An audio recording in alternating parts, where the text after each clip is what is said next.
potos, bon, vous imaginez même pas ce que je viens de me taper là. Pour la première fois de ma vie, je viens de me visiter un volcan actif en plus. Bon, ce que je vais vous faire, je vais vous raconter l'histoire un peu du début. Hier à 5 h, on avait un rendez-vous à Bali.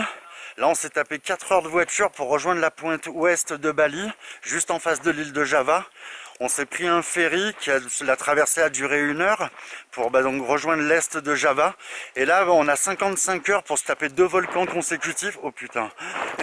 Et du coup, la première nuit, on n'a pas dormi du tout. Vous imaginez, je me suis levé hier à Bali. Putain, j'arrête pas de tomber, ça glisse à mort. Désolé. Je me suis levé à 6 h du matin à Bali. Donc j'avais rendez-vous à 5 h de l'après-midi, on s'est tapé les 4 heures de bagnole, la traversée en ferry qui a duré 1 heure. Et là on avait encore 2 heures de bagnole. Et là on est monté en altitude, on est arrivé à Promolingo. C'est un petit village qui est à 1800 mètres d'altitude. Putain. Et donc là on a commencé à être équipé, les masques à gaz, tout ça. Le premier volcan qu'on a visité, c'est le Kawaïjen.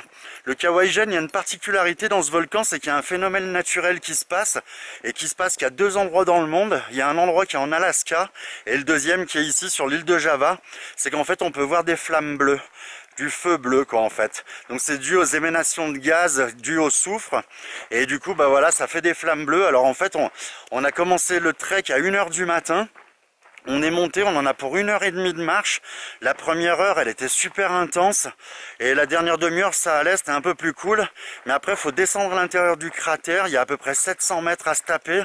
Mais bon, c'est pas super facile pour descendre en bas. Et là, bien sûr, ils nous font arriver en pleine nuit pour voir un peu les flammes bleues. Parce que si on était en plein jour, on pourrait pas les voir. Et ensuite, on attend le lever du soleil. Et il y a un lac à l'intérieur du cratère. C'est le lac le plus acide du monde. L'eau, elle est super turquoise. Enfin, c'est une merveille. En plus, c'est vraiment une belle surprise parce que vous tapez la montée, il fait encore nuit, vous voyez pas vraiment le décor. Vous descendez dans le cratère, vous tapez un petit peu les flammes bleues.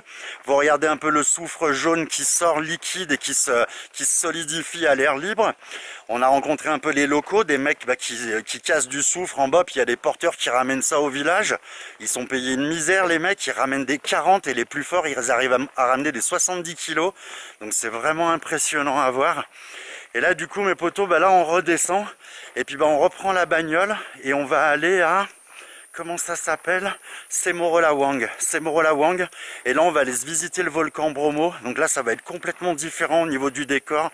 Mais ça va être de la bombe aussi, parce que j'ai déjà vu des photos. Et franchement, ça va être pareil. Là, la différence, c'est qu'on va quand même se passer une nuit, une toute petite nuit. On va nous réveiller à 3 h du matin dans les guest house. Et là, c'est parti pour monter à King Kong Hill. On va se taper un point de vue. On va être à 2700 mètres d'altitude, en face des volcans. Et on va se taper le lever du soleil. Donc ce que je fais, mes potos, je vous en raconte pas plus, que je crois que là, je viens de vous en raconter pas mal déjà.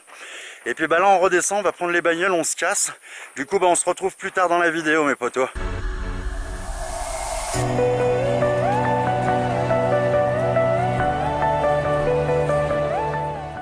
Bon mes potos, enfin arrivé au village de Semorolawang après 6 heures de route.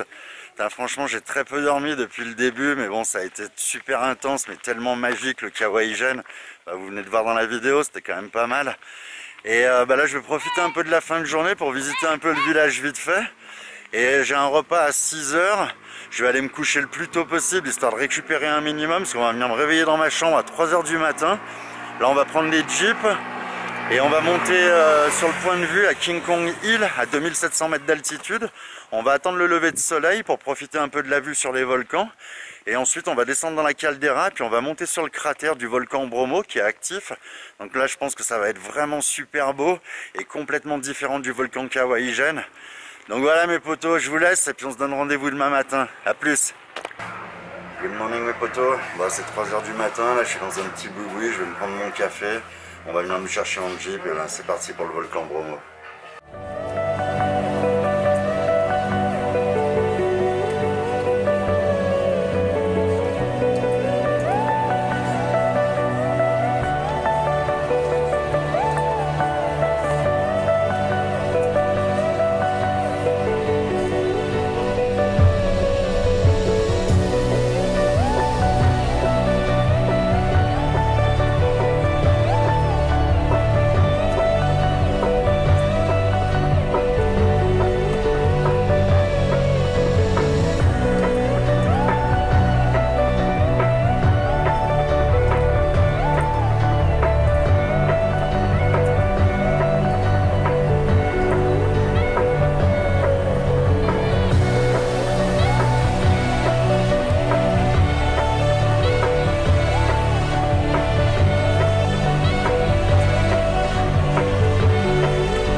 Ça vous a plu ce petit tour dans les volcans à l'est de Java?